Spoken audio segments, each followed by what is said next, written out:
Okay, imagine this. The plane's wheels lift. Your pup is tucked under the seat in row 14. And someone's already asking what city she'll visit next. And back at home, another pet is curled up beside the toaster, blissfully unaware that travel even exists. One's packing a carry-on, the other's packing a nap. Today we're talking jet setters and stay putters and why the real destination is wherever your pet feels safe. My dog Tilly has her own passport, 6 countries, 3 airlines, and 1 very fashionable pair of sunglasses. She sounds like she travels more than I do. No sedation, just practice. We start with calm crate sessions, use vet-approved sprays, and prep for the airport like it's a red carpet. And she actually enjoys it? She loves the cafes, the new smells, the bowls of broth in Berlin. So the secret is reading her, not the brochure. Exactly. Watch their cues, respect their comfort, and always carry snacks.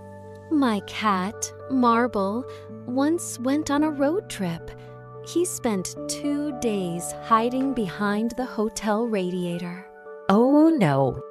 It was heartbreaking. He didn't want the view.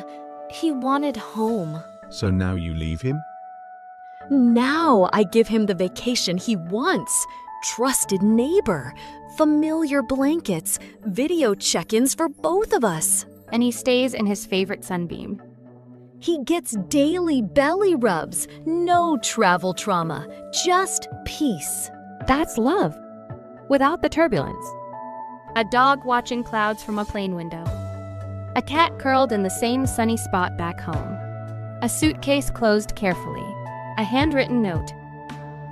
Back soon. Love you. Some journeys are made with tickets. Some are made with trust. Let your pet show you who they are. Some were born to wander. Others, born to hold the fort. Home is a feeling, and sometimes it's waiting in the quiet corner of the living room. Whether it's cafes in Tokyo or naps near the bread box.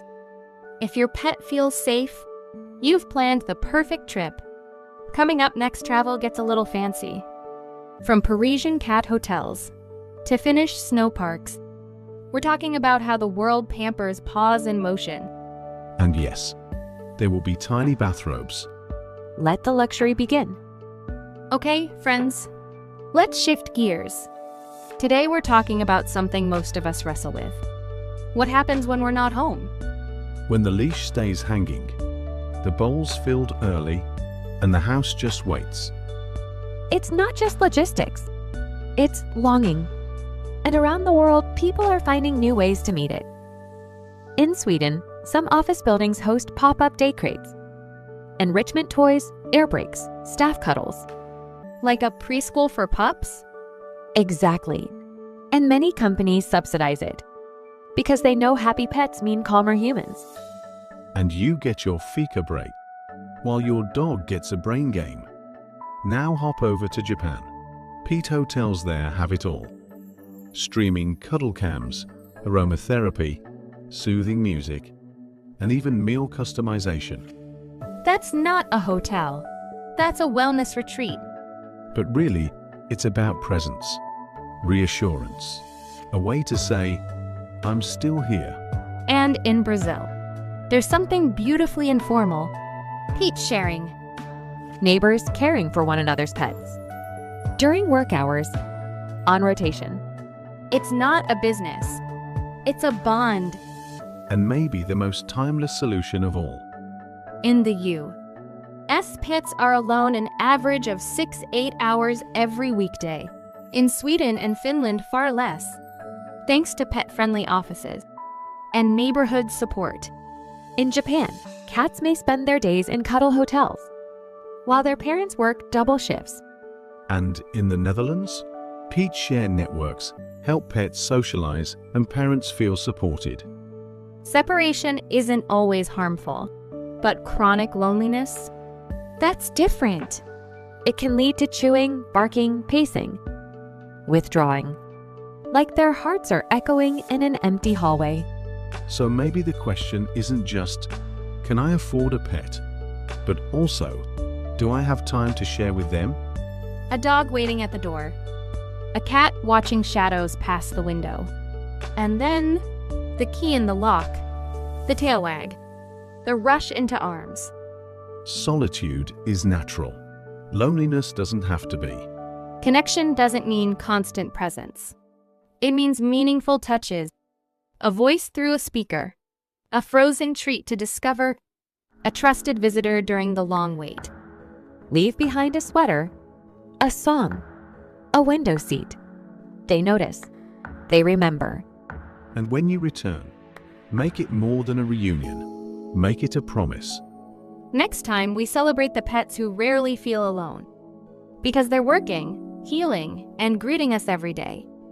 Therapy dogs, shop mascots, herding heroes, and purring coworkers with unofficial titles. Some even wear name tags. And some just supervise. All right, after all the suitcases, the solo naps, and the tail-wagging reunions, let's bring it home. Because this part, it's about rhythm. Not the kind you copy from someone else, but the one you build together. You and your pet. Without guilt, without comparison, just care. Measured in cuddles, not clocks. And a little grace tucked in between. In Lisbon, I sat in a pet cafe where the breeze smelled like fresh bread, and the tables were shared by locals and their sleepy dogs. The owner told me something I still carry. Some dogs walk every hour. Some only need a morning and a sunset, but all need connection. Connection over calendars. In Portugal, I saw routines that weren't rules.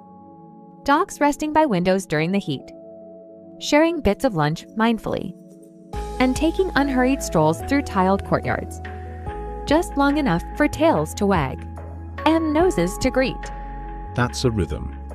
Like jazz, not a metronome. Exactly.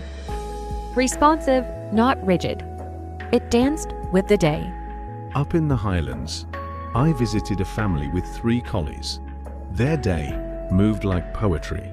Herding games at 9, sun naps at 2, brushing before bed. That kind of rhythm can soothe the whole home. It does. But when the oldest collie started slowing down, they didn't make him keep up. They changed the routine, not the dog.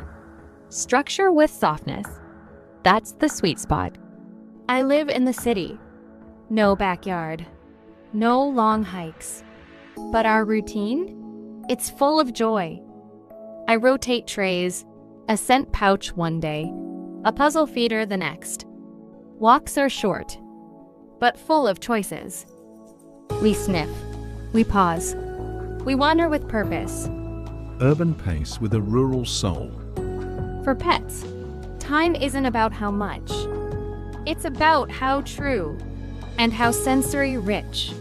Let's leave our friends listening with a few gentle questions. Guides to shape the days ahead.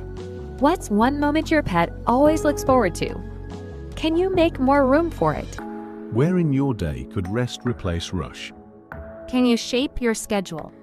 Not around what pets should need, but around who your pet actually is?